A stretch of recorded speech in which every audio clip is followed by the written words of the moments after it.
Shawn, it's so good to talk to you again. Thank you so much for coming on this podcast. And we had such a great conversation before. So I'm really going to enjoy talking about your side and what you deal with. I've got your fantastic book here, Eat Smarter. Love the cover. It's so good.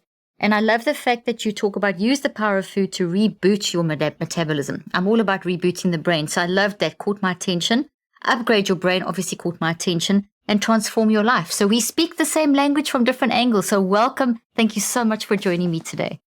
Thank you so much for having me. And that's why, of course, I love talking with you, is we definitely speak the same language. For sure. Absolutely. Well, you wrote this amazing book, but before we start, just tell my viewers and listeners a little bit about you. They've heard your bio, but just from your side, tell us something that's not in your bio as well. Okay. Yeah. I mean, I think that I would be least expected to be in this field doing what I'm doing right now. At this point, we've got two, Eat Smarter is already a national bestseller. Sleep Smarter is an international bestseller. I had no idea I'd be writing books and working in the health space. I always thought that I would be, playing football, playing college football, and, hopefully making it to the pros.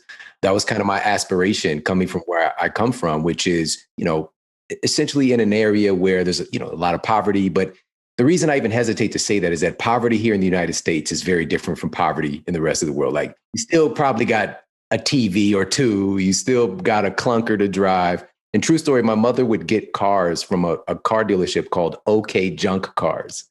That was the name of the place, I swear. So we'd run one to the ground, she'd go back, get another. Anyway, so I'd never seen anybody in my peer group. I didn't know anybody who ever went to college, let alone, but I would know a friend of a friend, like his brother went on a football scholarship, so that's what I always thought I would be doing. And everything was going great in the beginning. I ran a 4.5 40-yard dash. So for folks that watch the NFL, that kind of stuff. So this is like NFL combine. I was just 15. I was a kid when I ran that time. And so I was doing that, excelling at track. But in track practices, the first hurdle, I'm just going to throw a little pun in there, where directed me into what I'm doing today, because I was at track practice running a 200-meter time. And as I was coming off the curve into the straightaway, my hip broke. So I broke my hip just from running. No fall, no trauma hit me, was in football. Just my iliac crest just broke off. And I didn't know what happened. I thought it maybe, pulled a muscle. I don't know. I'd never been injured before. And so now here's where things get interesting, is that I went through what's called standard of care. All right. Where you get some NSAIDs, you get some crutches, maybe you might get some fancy ultrasound treatment, which, by the way, sound as a treatment, that's a whole other different conversation. But nobody stopped to ask, how did a 15-year-old kid break his hip from running? What are the underlying conditions that would enable something like that to happen? And long story short, my aspirations for playing at the next level were really diminished quickly because I couldn't get back on the track very long. I couldn't stay on the football field. I've literally got game films over in my closet right now where I'm breaking away. I'm running a sweep, which is like a run to the outside. And I'm 5 feet from the end zone. And I literally just fall. My body breaks down. I injure myself running again, And so, long story short, when I went to college, fortunately, I was a scholar athlete, student advisory, GPA, all that stuff. And when I went to college, academic scholarship. And it was in school where, and I haven't shared this with you before, but, coming from my environment, the only example that I saw of somebody successful was watching TV, so seeing the Cosby Show or something. And I'm like, that looks like, a doctor is a good idea. Let me do that. So I went to this private university with a great pre-med track. And fortunately, fate kind of had other plans for me in a sense, because I realized my very first semester that I hated science. I absolutely detested it. I couldn't stand it.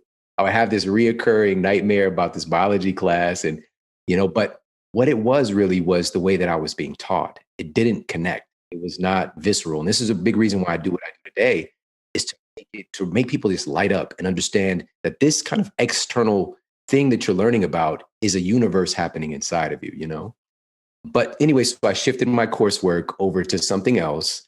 But this is when I get this ultimate diagnosis of degenerative bone disease, degenerative disc disease. So my spine was just breaking down, low bone density. That's what was happening back when I was 15, the early warning signs of this. They didn't pick it up? Nobody stopped to ask until I'm like in debilitating chronic pain, 2 herniated disc, and I'm just a kid. I'm 20 years old. And this is where it kind of ties into and why I love your work so much. I was even reading some of your book again today. Like it's just, I shared this with you that sometimes you know a thing, but you never articulate it mentally or you never see it articulated. And when I went in to see my physician at the time, and again, I'm 20 years old. I'm coming in there. I used to working with my football trainers, and I have this condition. He puts the MRI up. He's like, you have this fill in the blank condition. And so I'm immediately like, okay, so how do we fix it? And I'm just like, let's go. Like we know. Yeah. What do we do to fix? Yeah. He looked at me like kind of with pity, and he said, "I'm sorry, son. You have the spine of an 80-year-old man. Like this is incurable. This is something that you're just going to have to live with. I'm so sorry." And it didn't register the first time that he said it. I literally just kind of repeated it. I was like, oh no. I asked him this question, which I have no idea where it came from, but I've been inspecting my mind a little bit more since meeting you. And like, because it came from somewhere. And I asked him, does this have anything to do with what I'm eating? Should I change the way that I'm exercising? And he literally looked at me like I had two heads, like I was from another planet. And he kind of cocked his head to the side. He said that this has nothing to do with what you're eating. This is something that just happens.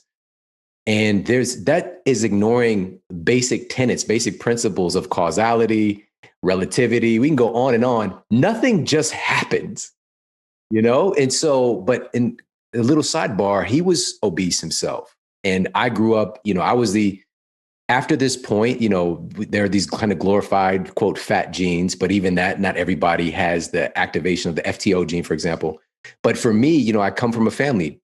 If I have, we'll just say 30 family members, 28 of them are obese. It's just, again, it's the environment, it's where I come from. And so I'm seeing this with this physician, and he's telling me that I can't be healthier, and he's not healthy right now himself. But what he did was he implanted this idea. Irony. Right. This is poetry I didn't even think about until years later. But what I experienced at the time, because I went in there with the chronic nuisance of a pain to chronic debilitating pain within a couple of weeks. And it was the nocebo effect, right? The nocebo effect. And a lot of folks don't realize this is that on average in clinical trials, we have to account for the placebo because they're so effective. On average, they're somewhere around 33% effective in clinical trials. Just the belief that this drug is going to lower your blood pressure, normalize your blood sugar, break down a cancer tumor, heal your meniscus. We've got data on all of this stuff now. But a nocebo effect is the opposite. This is when you get a negative injunction that something bad is going to happen. This is incurable. You'll never walk again. You have 2 weeks to live. And I've worked with patients all over the years who've gotten the same diagnosis as me. And seeing it consistently again and again and again, it's the people who decide to not take that on as their story. Unfortunately, I didn't take it up. I didn't in the beginning. I took it on because that's the thing about where it's coming from an authority figure, is it bypasses your rational thinking, the more executive parts of your brain. You just accept it. You just accept the label and you think that's who you are. And it's like you were saying, the nocebo effect and placebo is 33% effective. They're actually finding it's up to, in certain studies now that they've redone the trials, up to 80% effective. Up to 80% effective. I mean, that's like, and the nocebo, yeah. So sorry to interrupt you there, but I just want to underscore the fact that what you think. Yeah, it's so powerful. Every thought that you have creates correlating chemistry in your body, and this is again why I love and appreciate your work so much. It's so necessary. We have no idea. We're walking around with the most powerful pharmacy in the universe in our own bodies. And I say that intentionally. Activated to your mind. Yeah, activated to your intentions.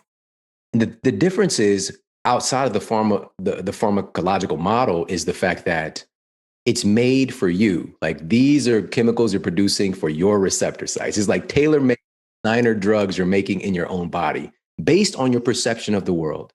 When I was inundated with the belief that, there's nothing you can do about this for the next 2 years, oh goodness, it was a nightmare. I spent at least 23 hours of the day sitting or laying down because I was in fear of standing up because the sciatic electrocution feeling would shoot down my leg. And I was embarrassed. And now my quote, fat genes, which again, that's debatable. That's a whole other thing. But anyways, the conditions changed so that I gained weight. I gained a lot of weight. So now I was walking around at like 170 pounds. Now I'm like 200 pounds. And I don't share this very often, but my little college apartment, I had this little couch and it was so small and just flimsy and just a terrible couch. I carried it by myself. If you can carry your couch by yourself, it's not a couch. So, but I broke the couch I was so heavy, I fell through the couch. That must have been oh my so goodness. upsetting. That was like an eye opener. And for me, it's just like, I see that's not who I am. I was always this athletic, the football guy, and just like now here I am falling in pieces. But here's the end of the story, because obviously there's a spoiler alert, there's a good ending. But it took for me, and I want to implore everybody to consider this portion, because there are going to be times in our lives, whether we wanted to or not, we're going to get some news that we don't like. And if you ever get some news regarding yourself or a loved one, as far as your health is concerned, I'm a big proponent of making sure that you get other opinions, but not just an opinion of somebody who's coming from the same place, who, for example, we'll just say, you get diagnosed with, you're type 2 diabetic now, and now you're going to get, you're on metformin, potentially insulin. Before you take that step, if you didn't come into the place and you're literally you're about to die, but now you're just in for a checkup, what I want to do is, if the person that you're working with is not on the same page with you and has the same goal as you need to get another perspective. So if your goal is to not be on metformin because you weren't born with the condition, something happened, seek out somebody who agrees with you. Like, hey, you know what? You don't have to be on this medication if you do these things, for example. So get different opinions before taking any radical treatments or surgery. So in my case, I was facing a surgery. That's very good advice. Always get those multiple opinions, get more than one perspective and different types of doctors. And so important that we don't just, because not everyone knows everything. And things are changing so much. And for doctors to also, most try to keep up, but it's impossible to keep up to date with everything. And then most doctors are not trained in mind.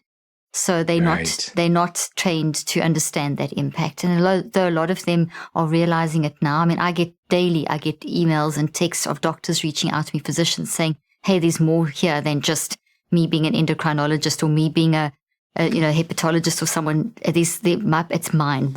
How do I help my patients with their mind? So thanks for bringing that up, Shawn. That's a very, very valid point. That's where the whole show is, and that's the unfortunate part. And I know that this is why, again, another reason I appreciate you is the level of frustration you must be able to manage, to know that the very basis of our system of healthcare is ignoring the most important thing that controls everything. So as I'm going through and really understanding this more and more, and understanding that if we don't become aware of these things at some point, many people live their whole lives without knowing this. But so for me, at the end of the story, I actually did. I saw 3 different physicians. I saw a 4th, but they were coming from the same cloth. They all told me the same thing. I'm sorry, son, this is incurable. Here's some new medication. Everybody gave me another prescription, and everybody gave me more bed rest. And the crazy part is I could walk still, but they were giving me a permission slip for me to not do anything. Oh gosh, like the worst thing they could do. And so it wasn't just my spine that was going to atrophy. Now everything really, because your body really does work on this use it or lose it basis. And so, but everything changed. Really, this is a crazy thing about when you actually make a decision. It's not that it happens instantly, but it's just getting yourself to the place where you make it. And I realized this entire couple of years, and I love sharing this with you because you really understand this. I had this habitual thought process that I was, and there's this, I talk about this in Eat Smarter, actually. It's such an important concept of instinctual elaboration. This is, your brain is always asking questions. There's always a question and seeking for answers. Like your brain, questions are the answer in a sense. And so my habitual question was, why me? Why is this happening to me? Why won't somebody help me? And so it's just sort of like my brain was just filtering out data to affirm why my life sucked. Your mind, not your brain, your mind. Yes. Because your brain's telling your mind's telling your brain what to do. Your brain's just going, oh, what, but your mind's doing that. So that's where you've got to remember the power of the mind that's wired it into the brain. So it's activating that network in the brain that we've established through habit. Yes. This is so cool because again, it's that language And it's because even as I'm saying it, I'm seeing something bigger than the brain, right? And that's what And it then that really gives you is. hope. It's bigger than the brain. I'm sorry to interrupt you, but what you've said there is key because it's bigger than the brain. Because what you said there earlier on was you were saying the brain has a habitual habit, which is that's the language of today. But I know you understand it's actually the mind. And we've got to realize the mind changes the brain. So if it's the brain, we feel hopeless.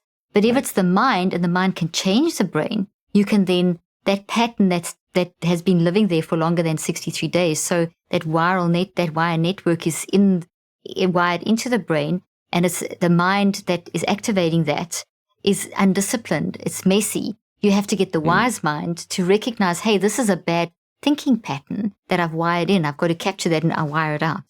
And that's kind of what you're saying. We've got to realize that's what we need to do.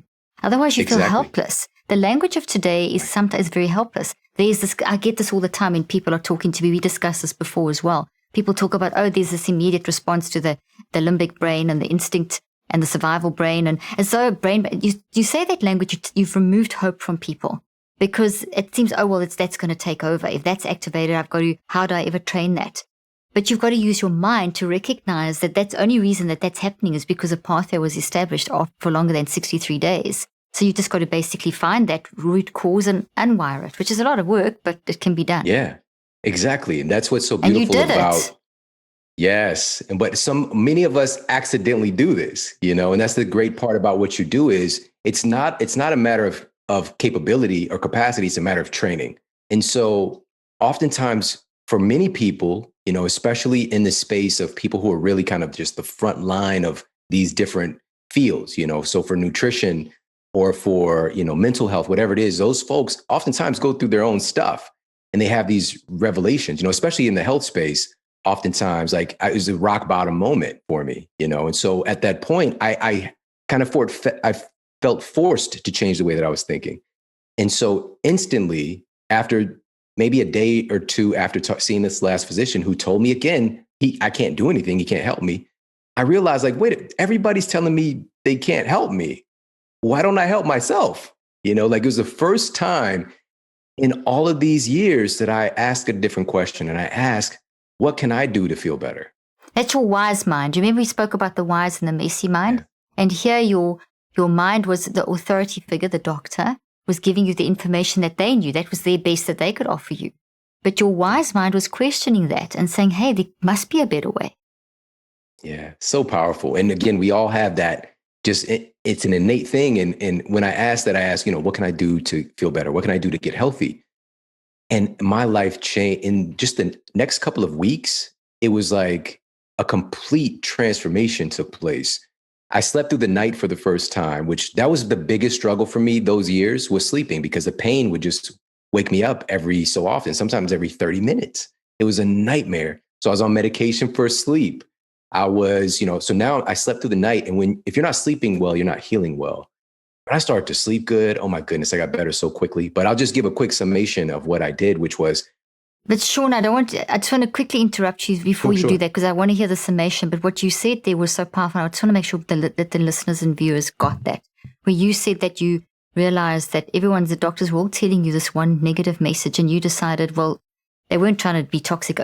They weren't trying to speak toxicity. They were coming from the level of knowledge that they had. But you realized instinctively, your innate wisdom said there must be a better way. And when you made that decision, within a few weeks, there was radical change. You started sleeping. Now, you're not taking new medications. You weren't doing any kind of new regimen. You had just changed your mind. You had taken the power back. You had seen this obstacle that you were going through, in this physical obstacle in your body. You had seen this can't be the only way. There must be something that I can do, and there must be another way. And that mind decision changed your whole neurophysiology, that you started sleeping and felt better in 2 weeks. And I wanted to stress, or 2-3 weeks, I wanted to stress that the power of the mind. That's phenomenal. Yeah. What a great story. That's so perfect. And this is the other aspect of that as well, is I started to see things that were there the whole time, right? This whole time, because I was so focused on no possibility, I can't, everything is bad. I was missing, everything was already there and available. The right books, the right resources, the right mentors, everybody was already there. It was just me being attuned to it. So that's part of the process of how I got better. It wasn't just like, I'm all of a sudden I'm just well and I'm drinking Slim Fast shakes and everything changed, which was the first thing that I did, ironically, because I was like, I need to lose weight. So I was drinking Slim because of the commercials, marketing, which it was terrible and it didn't work. But one of the big revelation moments was very simple principle. This is a very simple thing. So I have this condition, this diagnosis where I have a degenerative spinal disease, right? So my discs are degenerative, my bone density is low. I asked this very simple question. I asked, what are my discs made of? What are my bones made of? And so one of the really interesting things about the human body and why I love this field so much is that, and it's another missing tenet in our conventional healthcare system, is that your body is made from the food that you eat. It's literally made from the food that you eat. You get to choose what you make your tissues out of. And your mind makes that food build into your body efficiently. So if your mind's negative, you won't get that building, right? That building energy that you need, that food should give you. You can lose up to 80% of that energy that's required that you need from the food to build your body if your mind's not right. So you are getting your mind right to get the 100% nutrition from that food. Yes, we got to talk more about that too. This is something I talk about in Eat Smarter. So the assimilation factor. But now I'm asking, okay, what are my discs made of? And learning about little things. And I was still in college at the time, so it just shifted my coursework back to health and nutrition, all this stuff. And so the discs they're considered to be non-vascular, which is still kind of a little bit of a misnomer. But nutrition, hydration doesn't get there through the normal process. It's kind of like this process of remote diffusion, yada, yada. But the bottom line is you really need to super hydrate your system to ensure that your even through the day, your discs get dehydrated. Your body has a priority. Literally, it's like a hierarchy of needs. Like your brain is top priority, your blood. So it will even siphon minerals and even hydration from your bones, for example, which is crazy. So here's the thing. So I started to understand what my discs were made of, my bones. And when I asked the question about the bones, all I knew about was marketing from television, which was calcium. And so now I find the right books and the right mentors saying, hey, there's these 20, 30 other things, For example, one of them was omega-3 fatty acids is actually required to increase your bone density, which I had no idea. And I was deficient in all this stuff. So the key word why I reached this level of poor health was in the environment that I was in. This is a true story. I didn't eat a salad until I was 25 years old. It was the first time I ate a salad in my life. I never ate it. I ate fast food every day, processed food every meal. And some people might think that's impossible. Like they don't really understand. Most Americans are operating very similar in that paradigm. I was the extreme case for sure. And also, but that was also part of a systemic problem of low income. That's where we're seeing that kind of diet is very much a low income diet. So you're seeing that I've written books about this as well, where you're seeing that we, in the time in history, we've got people that are obese, but they're nutritionally starved.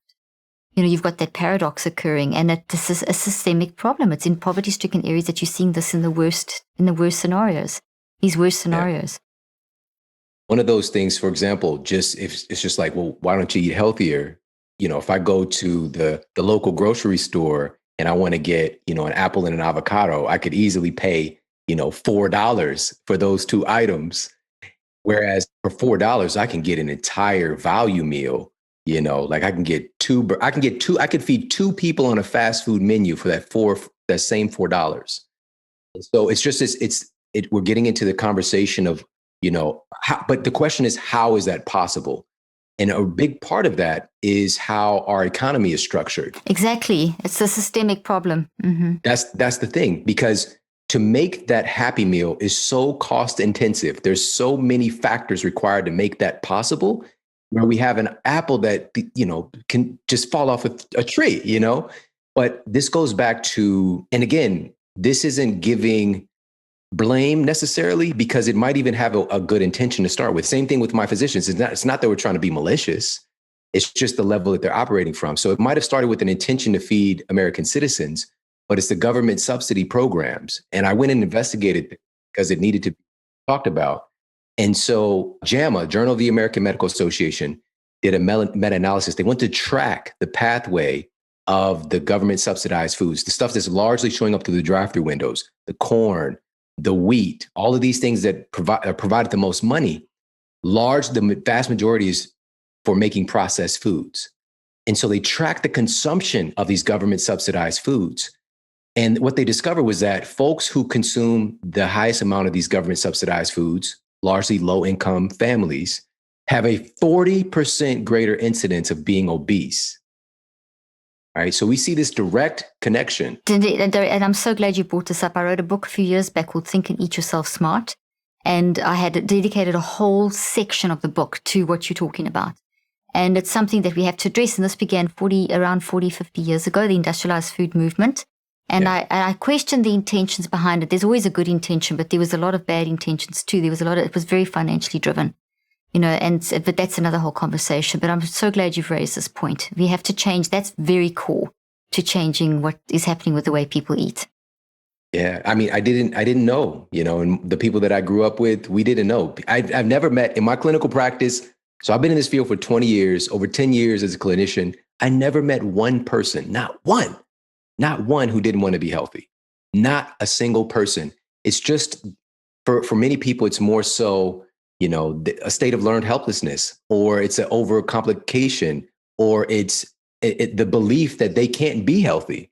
Exactly. Or it's not access to, they have to maybe get in a bus and 5 buses to get to a grocery store that actually sells that apple and that avocado. Whereas they can walk to their local takeout and for $4 buy a meal for the whole family. So it's the way the cities are structured, and it's a massive contribution to the fact that people are dying between 8 to 25 years younger, which is something we discussed when you interviewed me, that the way the mental health system is structured and the way that the food system is structured, they both change around the same time. So you're addressing that whole industrialized food movement and how it's been very structured, and people don't talk about it. More people are talking about it now, but it's, as you say, it's something that we need to create awareness of. So you've raised a very important point. Thank you. And especially coming from, getting access to this kind of information. So accessibility is one, as you just mentioned, but also education. So I didn't know it was possible. I didn't know that food mattered. I didn't know that there was a difference. I just thought it was just stuff you eat. I didn't know the difference between a fish stick and, wild caught salmon, whatever the case might be. And so now I start to get this education, and this is what's so powerful about the work that we're doing today. And even with Eat Smarter, this had a national wellness campaign with Target stores. And so it's every Target store in the country had it there in their little middle console. And so people get to see it that normally don't see this kind of information, and also I'm from it. So it's leaning another voice and another perspective, because it's going to take a comprehensive adjustment, but to get back to my point of the nutrients. So once I found out about the key nutrients that I needed to literally make me, which you need to provide your body with these raw materials, it's kind of like building a house in a sense. It's like you're going to build your porch out of, some bubble gum and sticks, it's not going to work very well. Yeah. It's like the 3 little pigs just popped into my mind. Yeah, there we go. Exactly. It's going to get blown down very fast. Yeah. That's right. Especially when the big bad wolf comes around. So this is, for me, I was really looking at how can I make myself out of these really powerful, sustainable things. The first thing that I did, though, let me be full disclosure, I started doing the allopathic thing, which was I need a pill for it. Right. So I started becoming a natural pill popper, right? So now I know that I need chromium for this. I need selenium for that. And so I'm just taking all of these supplements. Number one, being a college student wasn't going to work very long on my budget. Number two, finally, I realized it was because I came across a study, and it was actually done on racehorses. So, and I don't talk about this very often, but it's popping up. So what they wanted to do, because this is a $1 billion industry, like billions and billions of dollars in play. All right. So first of all, second of all, if a horse breaks a bone, like that is serious problems. Like you can be out tens of millions of dollars easily. And so they wanted to find out how they can increase the horse's bone density. And so they ran a study, and they had a control group of horses they did nothing with. Then they had a study group that they gave them supplements. So like, nutrients that are required for, building bone density. And those horses did have greater bone density. But there's another group. There's a group of horses that they walked as well. And so the horses get to walk, they get to, eat some grass and like live a little bit more normal horsey life. Their bone density increased even more. Part one is, getting some, natural food in there, but also movement. That increases assimilation as well with nutrients. And so, but for me, so I start to think about things differently. Like, this story is much bigger. So how can I assimilate these nutrients better? And I started learning about different foods, like biopotentiators, things that make stuff absorb better and things that go together. And so I started to find the foods that these nutrients were contained in. And over the course, after I made the decision, it was about 6 weeks later, I lost about 18 pounds. And my pain that I'd been in a nightmare, I'd taken a nightmare pill for the past 2 years, was gone. That was the biggest thing. 9 months later, I got a scan done. My two herniated disc had retracted into the proper position, and the degeneration was gone. I could see my disc, the light shining through there. But through that process, people were coming up to me at my university because I didn't look like a person who lost weight. They saw me, right? But I didn't look like a person who lost weight. I looked like a person who was alive. Whereas before, if I see pictures of myself prior, and it was just magnetic. And so like my professors became some of my first clients. Like my low hanging fruit was to become a strength and conditioning coach before I became a nutritionist. And so my professors were my clients. Like they would stop me leaving out of class. Like, what did you do? And at first, I remember the first guy who asked me, I thought I did something wrong. Like he stopped me. He's like, what did you do? I'm like, what? He's like, you look so healthy. And I'm just like, oh, okay. But my fellow students, faculty at the school, but working at a university is such a gift as well, because I had to work with people from all over the world for, whatever that was, 10 plus years. So, yeah. And so you worked at it. So did you become employed at the university, or was this doing this on this?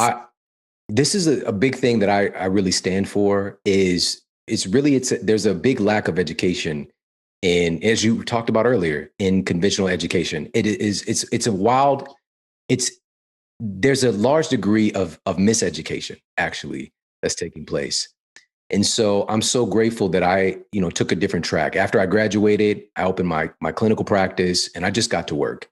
And, but all the while I just loved being in the gym. So I worked as a strength and conditioning coach at the university still. So they still knew you there. Okay, so you said something, yeah. I just wanted to interrupt for 1 second to re-emphasize a point. You said that something that is so critical in this current day, when everyone's got a diet book, and everyone's talking about body disorder, eating disorders, and there's a huge fight, as you're perfectly aware, I'm sure, going on at the moment between, fasting and this and intuitive eating and how it's contributing to a lot of body image issues and eating disorders. And there's been so much terrible misinformation given. And just in my line of work, eating disorder treatment has been 95% ineffective. If you look at the research, it's not working because you have to deal with the mind first, and you have to deal with basic principles like you're talking. You had to understand that innate wisdom in yourself, and then get the knowledge and the information and the resources to be able to make the changes in your life.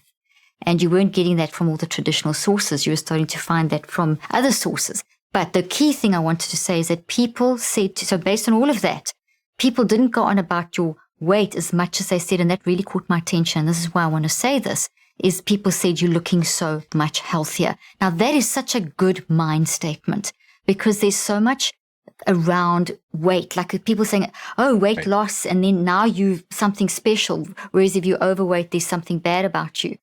So we've got to get away from that language. So to say you're looking so much healthier is such a much healthier statement to make. And so I love that people said that to you. They didn't go on about, oh, you've lost so much weight. They noticed your glow. They noticed your health. They noticed everything about you had shifted. Now that should be our goal, not to go and become a skinny person. That kind of extra, it should be healthy. And it's so bio-individual as well. And that kind of attitude is going to be very good to fight against the whole counterproductive movement of you've got to get thin. That's been the message for so many years. All these like Slim Fast to get thin, Weight Watchers to get thin. It's not getting thin; it's getting healthy, and it's getting your mind, the mindset behind the meal, which is what I talk about all the time. It's to get that mindset behind what you're eating, but it's looking healthy. So I just wanted to emphasize that. So yeah, it's powerful, because really with weight loss. So first of all, our perception of nutrition or diet here in our culture is largely tied to weight. That's one of the factors coming into it. So I specifically wanted to target and reframe it, but in a really, really powerful kind of visceral way, because food is so much more than just about managing our weight. And that's one of the big issues. And so in Eat Smarter, we do focus on, so the first part of the book, we focus on the very best nutrition data around metabolism. But for the first time in book form, in a way that makes sense, that's for the average person, I take people behind the curtain and teach them how metabolism actually works. How do fat cells work? How do they, store energy? How do they empty their content?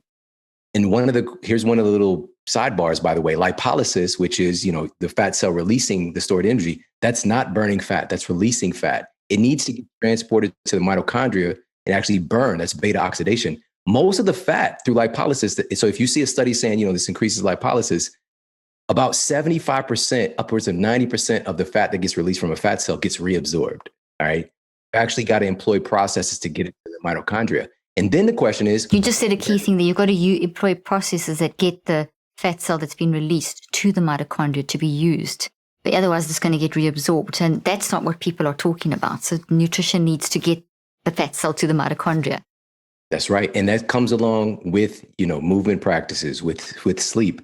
Because another question is, where does fat actually go when you, quote, burn it? Where does it go? Does it go to an alternate universe? Like, I'm just demystifying the process, And so we have that part, but then we dive in and talk about giving food it's respect, because metabolism is just one piece of it. Also, your nutrition has a direct, powerful impact on your cognitive performance, on your sleep quality, on your relationships, your ability to have empathy and connect with other people. We've got massive data on this now. So really bringing to bear. So now when I make this food decision, it just isn't about trying to lose weight. It's just making me better. It's like making me better. And that's mind. So sorry to interrupt you, but you're talking about mind, because everything that you've said, you used your mind to recognize from the beginning that that was not necessarily the message that there was no hope.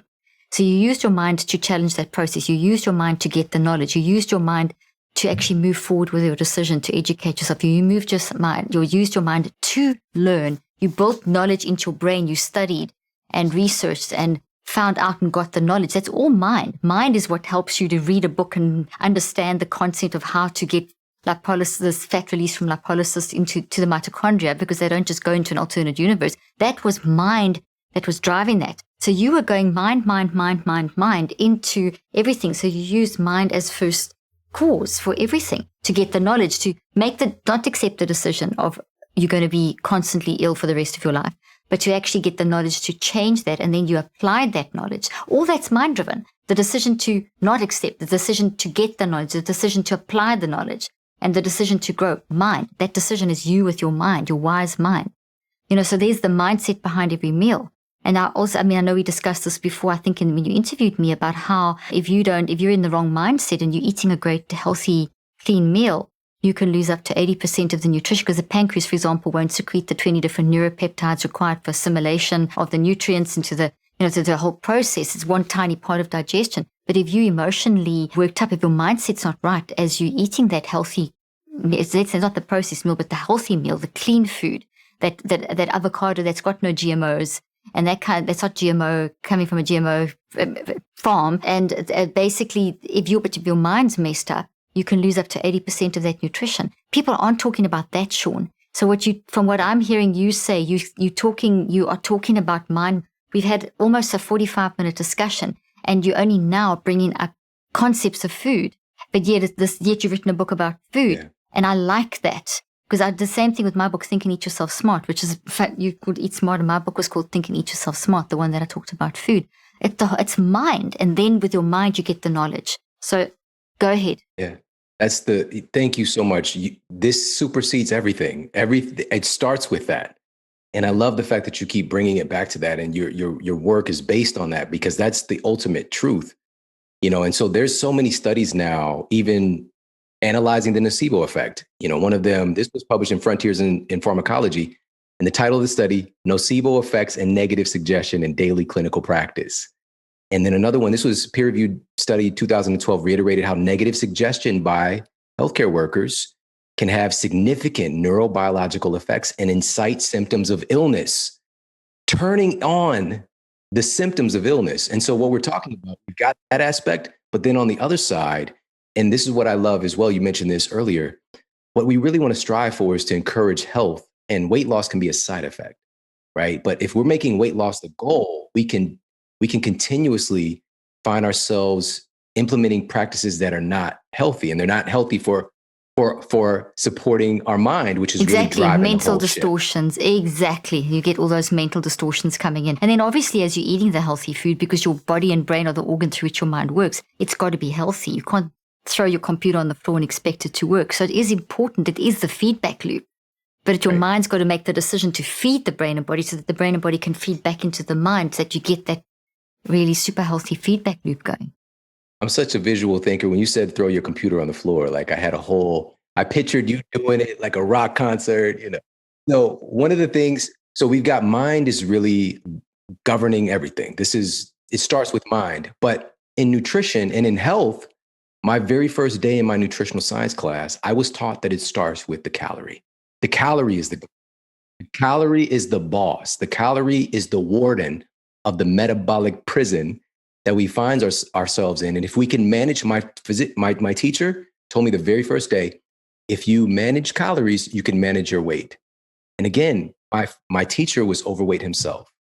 And he was doing, this is the thing, it doesn't mean that he wasn't a good person or that he wasn't well intentioned. He was doing the thing that he was teaching, but it wasn't working because it's based on a false premise. Not to say we can use calories just as a metric, but when we give it governship or we give it ownership for our health, this is where we get into big problems. Because even when the calorie was, and this is one of the funnest parts of Eat Smarter, is we go through the history of the calorie. And back when it was invented, first of all, nobody was looking for an energy metric in food. This was back, can you imagine a time when people just ate food? They just ate food without all of the other, but this is when food was food. And so back in the 1800s, when it was first identified, and there's a debate about, I go through the different people who had something to do with it, but the calorie was first used in physics and engineering. It had nothing to do with nutritional science. It made its parlay into the world of nutritional science, thanks in large part to a guy named Wilbur Atwater, which he's become a bit of a side note, but we do use the Atwater system on product labeling today, which is nothing more than math. They're not measuring calories in the food. They're just doing math. Let me tell you that. So that's a whole other conversation. But who really popularized the calorie and made it a part of our lexicon, a really deep part of our culture, so deep in our cellular memory, is a woman named Dr. Lulu Hunt Peters. All right, Dr. Lulu Hunt Peters, definitely a pioneer. And she wrote a nutritional bestseller in the early part of the 1900s. It sold over 2 million copies back then, which is basically like anybody who can read had this book, right? It had to do with the key to the calories as part of the title. And what she did was she impressed upon the culture, because this is when people are starting to look at, like, now we're eating all of these, factory farmed grains. And like now people are starting to worry about their body image and their weight. She really worked to impress us upon culture that from this moment on, and I'm just going to quote her, or paraphrase a little bit, you will no longer eat food, you will eat calories of food. And she asserted that you'll no longer eat a slice of bread, you'll eat 100 calories of bread. You'll no longer eat a slice of pie, you'll eat 350 calories of pie. A woman of her height, if she just maintains a diet of 1,200 calories a day, she will never have to worry about her weight. Side note, she struggled with her weight her whole life, all right?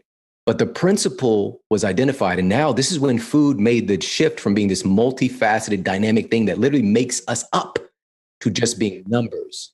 Because when I say that food makes you up, reductionistic. Exactly. It's what's happening with brain science. We love to do that and then we start to, well, I might come back to that, but here's the thing. When I'm talking about your body's made of food, I'm talking about literally, I know the top cardiovascular surgeons in the world. I know the top, neurologists. I know the top gastroenterologists. These are all my friends and colleagues. You can go to school for 12 years and you'll be a gastroenterologist. You deal with the organs that specifically deal with the digestion, assimilation, and elimination of food. And this guy, award-winning gastroenterologist, shared with me, he learned about food for the equivalent of about 2 weeks. And it wasn't anything that was actually palpable and real. It was more like, if your patient has this deficiency, this rare B9 deficiency, do this.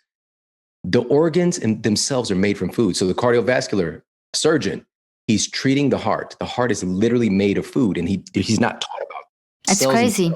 And it's driven by the mind, and they're not taught about mind. Houston, we have a problem. Exactly. But even mind is going to guide us, of course, once we understand this is the most important, powerful tenet to being able to even utilize food to do the thing, right? So the lining of our arteries, our veins, the blood running through our veins, it's all made from food. It is a top priority. Now, with that said, so it goes from being this powerful entity that literally becomes us to numbers. And if you can manage these numbers, you can manage your weight. And so what I did was, we've already impressed upon culture, we're going to keep doing this to shift this conversation because we can use it as a tool and a metric. And some people can find success in managing calories, but it's such a small percentage. But they might stand up on the soapbox. And oftentimes these are, quote, weight loss doctors who, again, some of my colleagues, and they get into this place where they start to bad talk. And I've been there behind the scenes and talk down to people who aren't managing their calories. Are you in a caloric deficit? Are you in a caloric deficit? I've seen people on 1,000-calorie diet for a month coming into my office. They've got hypothyroid condition. Their blood sugar is 300 and they're doing the thing, but the doctor's treating them like they're lying and they can't, and their weight won't budge.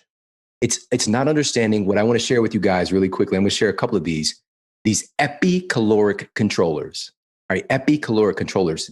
I've got 7 of these factors clinically proven that actually control what calories do in your body. Now, mind controls everything. So we can just leave that as a tenet over here. But let's use the brain, for example. So researchers at Yale discovered that there's this really powerful connection with, many folks know this already, but I'm going to share what they discovered. But there's this connection with the brain and the gut. We got the vagus nerve, for example, is kind of that superhighway. But what they discovered was that hypothalamic inflammation, so inflammation in the brain, is a major causative factor for metabolic diseases. So it's a causative agent in obesity, and obesity is a causative agent in neuroinflammation, hypothalamic inflammation. Your hypothalamus is governing your metabolic rate. It's the master gland that's governing the rate of calorie burn. And your hypothalamus, it can literally tell your gut to reduce the absorption of calories from your food or increase the absorption of calories and other nutrients from your food, not based on whether you're making the calories or not, based on your brain's perception of whether or not you have sufficient supplies in your body. All right. And that can be changed by your mind. Let me talk about mind for a moment in relationship, because this is a part of the book that I don't usually talk about. I'm so grateful because I can talk about this with you. So also researchers at Yale, and this is another aspect as well, as also Harvard, they came together for this, and they wanted to see what would happen to your metabolism based on your beliefs about a food. All right. And so what they did was they blended up a batch of milkshakes. All right. And so the milkshakes were all about 380 calories of milkshakes, but they did something interesting. They slapped one of 2 labels on each milkshake. One of them was a 120 calorie label, and it labeled sensible milkshake, a sensa shake, 120 calories sensa shake. And then on another one, they put a label on it that said 620 calorie indulgent milkshake, even though they were both the same amount of calories. So it's actually, 160 and 620. Now, here's what happened. When they pass out the milkshakes, when people coming by and getting the milkshakes, again, they're all the same amount of calories, but the response by the body was very different. The folks who consumed what they believed to be this indulgent, very rich, indulgent milkshake, their levels of ghrelin, which ghrelin is one of our major hormones involved in hunger, right? Signaling hunger, but it also has other metabolic responsibilities that I talk a little bit more about in the book. Because when ghrelin is active, we actually have an uptick in our metabolism. So our metabolic rate, because it's kind of driving us like, hey, we're starting to use some energy in here. Maybe you should go seek out some more just in case, kind of thing. So when people had the indulgent milkshake, their ghrelin levels dropped as if they had something that was 3 times more calories than what they consumed.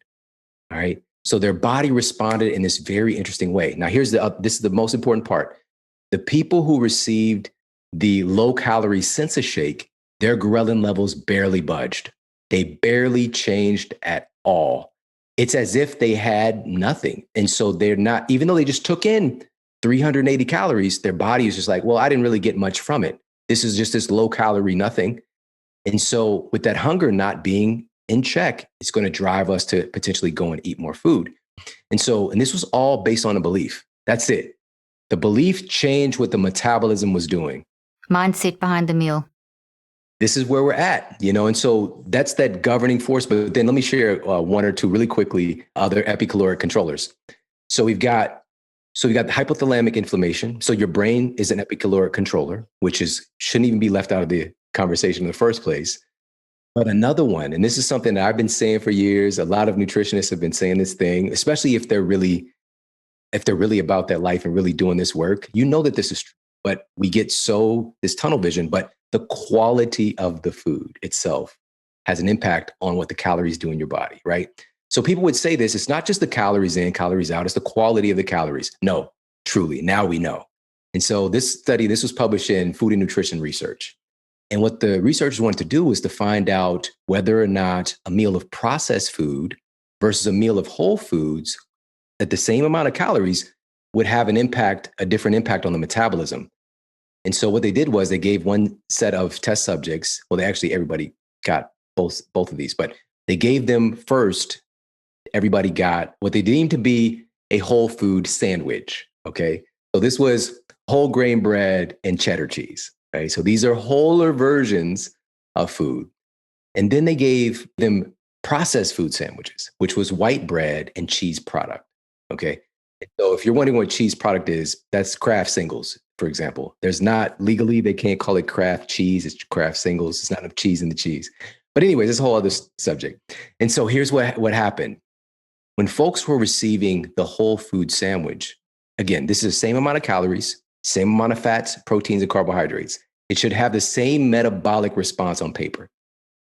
But when people ate the processed food sandwich, they had a 50% reduction in calorie burn after eating that sandwich. All right. Listen, what happened was it effectively created these metabolic clogs that made their body more stingy at hanging on to that energy it just consumed. Right. And so this is not accounted for in these conventional calorie conversations that so many people are struggling. They're pulling their hair out. They're going crazy. They're trying so hard, but they believed that they're what's wrong. It's their fault. And it's not the framework that they're operating in. Oh, I love this. I love what you said, that they're believing it's their fault. But the ones that ate the whole food sandwich, their body was satisfied. So their body used the calories, whereas the other one had hung on because it recognized that it wasn't sufficient. But the whole mindset behind it was, once again, driving how the body responded. And that's so critical when it comes to food. Yeah, absolutely. Absolutely. So there's many more of these epicaloric controllers, but I'll share one other. And then we'll have to wrap up, and people tell people where they can get this fantastic book, because really there's just so much incredibly important information that you're sharing. I mean, this is totally related to mental health. Yes, of course. Of course. And we talk about that again directly with how does nutrition show up in the data in improving our mental health, our mental and emotional health as well, our emotional intelligence, which is a big topic today. But one of those other epicaloric controllers, this is a big part of the conversation today as well, but we really dive in deep and make it make sense, is the health of our microbiome. The makeup of our microbiome has a major impact because our microbiome, our microbes are right there front and center to really determine what we do with the calories that we take in. And so researchers, and this was published in the journal Cell, this is really interesting. But what the researchers discovered was that there's a certain strain of bacteria that they found in mice that blocked their intestines from absorbing as many calories from their food. Now, through the lens of, allopathic thinking, like let's make a pill out of this. That's, again, it's the wrong way of thinking, because what about, does that inhibit our bacteria from making SCAFAs, our short chain fatty acids in us for us, or B12? Like there's always going to be a side effect if we're trying to cut corners. But here's what happens. And also, if I can interrupt you there as well, it's also reductionistic thinking. We're not machines that you take one part out and that part's missing and you can put it back. Everything's systemic. Everything's related. It's a huge, big spider web. So you can't just think if you take one thing out and you add one thing, it impacts only that one thing. There's no such thing as precision eating or precision medicine. It doesn't quite work like that. And so, so I just wanted to stress that too. You've got to go holistically. Yeah, there's really this term side effect that it's a misnomer. It's a direct effect. So and this was from researchers at the Weizmann Institute. They wanted to look at this because, and same thing in my clinical practice, I could have somebody send off for a stool sample to get, a printout back and have a look at like, what is their microbiome makeup? And so And I can tell with a high degree of certainty whether or not somebody is obese or overweight based on their bacteria makeup, even if I never see them a day in my life. And so these researchers, knowing this bit of data, we now have identified there's a certain bacteria makeup that's associated with obesity and a certain bacteria makeup that's associated more so with leanness. And so they took folks who had that makeup associated with obesity and implanted their microbes into lean mice. And so, and then they took a sample from lean human subjects, so fat bacteria, quote, fat bacteria and lean bacteria, and implanted that into lean mice. Those mice who received the lean bacteria from humans stayed the same, even though they're on the same diet. The mice who received the, quote, fat bacteria from human test subjects, these mice became insulin resistant, they gained fat, and they ended up jumping over into obesity simply by changing their microbes. All right. And I've got many more human studies affirming this as well in Eat Smarter. But one of the big tenets there in the book is to really focus on improving the health of our microbiome, but in real evidence-based ways that can also be fun. Oh, no, I love this. Shawn, you've hit on some incredibly important points about it's not about a diet. It's not about what food to eat. It's about the whole understanding of what your body needs, how your body works, and the mind that drives it, the relationship between your mind, your brain, and your body, and how to feed that in the proper way. So this is not a conventional diet book. It's not a how to feed. It's not another diet book. It's actually teaching people to understand the dangers of the last 40 years of the whole diet movement that has paralleled the whole sort of psychiatric movement as well, where we've moved away from the narrative of the person and understanding the holistic nature of the body being based on food and what food really is and what it really does. And you basically are reintroducing us to that concept again. So thank you so much. Shawn, this book is fantastic. I've loved this conversation. I feel like we could go on for hours. There's like so many things that we haven't actually touched on, like the first breakfast and all kinds of things that you talk about, but we definitely need to continue this conversation at some point. So thank you for joining me today. And where can people get the book and where can they get hold of you? Perfect. People can find the book anywhere books are sold. So Amazon, Barnes & Noble, Target stores, all that good stuff. And of course, Audible. The book is just exploded on audiobook. And, so you can pick it up there as well. And people can connect with me. I'm at themodelhealthshow.com. The Model Health Show is my show, and which you've been on, of course. Very grateful to say, it's been the #1 health podcast many, many times over the past few years. And we just focus on, we care a lot, and so we provide these master classes on different subjects. And so you can find me at the Model Health Show or themodelhealthshow.com. Wonderful. That's amazing. And last quick question to close up. Just a quick question I like to ask people. How do you clean up your mental mess? Oh, this is so good. Okay. I think that this is the thing that jumped out the most for me in reading your book, and why I was just blown away and just over the moon excited to talk with you. As I mentioned, one of your earlier books, my daughter and I read like 10 years ago. It was like part of a class that, that she had. And so, we read, but, so when I heard your name, I was like, this sounds familiar. But when I read this, it just jumped out as like, it's so true. And so today, more than ever, we are inundated with data. There's so much information, but there is a huge lack of real knowledge. So people aren't actually sitting with an idea and processing it and thinking about where does it apply? Where does it not apply? Playing with the idea, and so for me, that's really how I clean up my mental mess. I take some of these different concepts and I kick them around in my mind and, just find that adventure in life. And also, I think a big thing that comes from that you'll find again and again, if you can fall in love with it, is that you start to really understand how little we know and how much of an infinite amount of adventure that we have in front of us. So wonderful. Oh, I love that. That's really fantastic. Love it. Well, Shawn, thank you so much for joining me today. And it was just I loved our conversation. I thought it was such important concepts and it's starting to give the right angle that's been so messed up. Food's been just so messed up over the last 40 years. It's created so many problems that to bring us back to a healthier way of understanding our human bodies and food and everything. So thank you for joining me today. Thank you. It's my honor. Thank you. Thanks, everyone. We'll see you again soon.